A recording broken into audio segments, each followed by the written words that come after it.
I'm Alex Villarreal with the VOA Special English Health Report. When parents go to work, their young children often spend the day in childcare. That contact with other children can make it easier to get sick. But new research suggests that this might have a protective effect a few years later when children start school. A research team looked at data from a large study.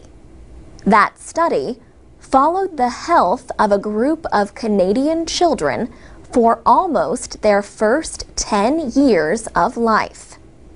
Silvana Cote at the University of Montreal led the research team. She says some of the children were more likely to get sick from the kinds of infections commonly passed around at a daycare center.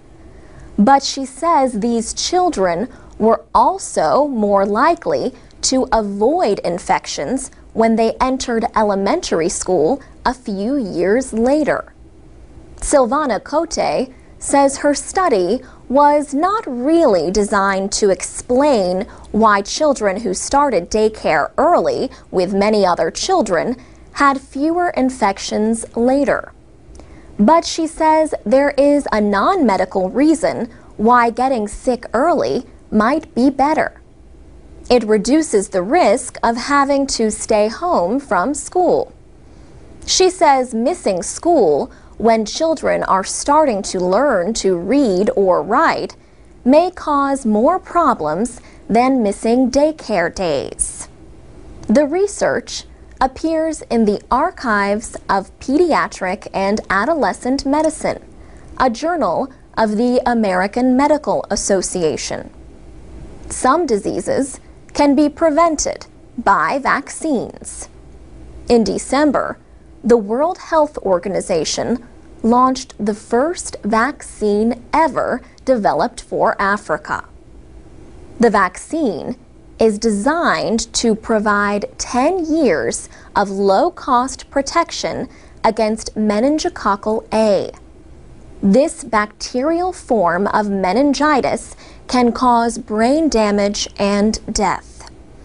Major epidemics strike Africa every 7 to 14 years. Children and young adults are the hardest hit. In 2009, an outbreak across sub-Saharan Africa killed more than 5,000 people. The WHO says as many as 450 million people across Africa are at risk from meningitis. The new vaccine is called Men-Afrivac. It can be given to children as young as 1, which is earlier than vaccines currently used to fight meningitis epidemics in Africa. Health workers launched the new vaccine in Burkina Faso in West Africa. There are 25 countries along Africa's so-called meningitis belt, from Senegal to Ethiopia. The hope is that people in all 25 countries will be protected against the disease by 2015. For VOA Special English, I'm Alex Villarreal.